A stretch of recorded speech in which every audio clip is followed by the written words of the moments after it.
Hello বন্ধুরা,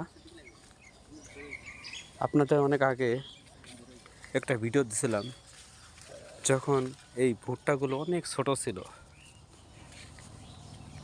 আজ ভিডিওটা আবারও দিলাম। এই ভুট্টা এখন অনেক বড় হয়ে গেছে, মাশাআল্লাহ। সুন্দর সুন্দর ভুট্টার মুছা পড়ছে, অনেক বড় বড় হয়েছে। মাঠের সেরা ভুট্টা গাছ হয়েছে, অনেক লম্বা লম্বা, আমার থেকে অনেক লম্বা।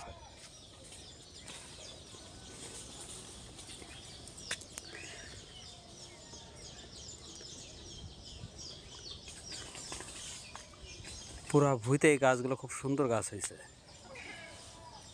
আশা করি ফলনও খুব ভালো হবে, মোটা ফলন হবে। দোয়া করবেন, আর পারলে আইডিটা একটু সাবস্ক্রাইব করে দিবেন, যাতে আপনাদের এই সাবস্ক্রাইবের মাধ্যমে এই ভালোবাসা পেয়ে যাতে এরকম ছোটো ছোটো ভিডিও আপনাদের মাঝে আনতে পারি। হয়তো বা ভিডিও এখন ভালো হবে না, কিন্তু আস্তে আস্তে ছাড়তে ছাড়তে অবশ্যই ভালো ভালো ভিডিও আপনাদের উপহার দিতে পারবো, আশা রাখি।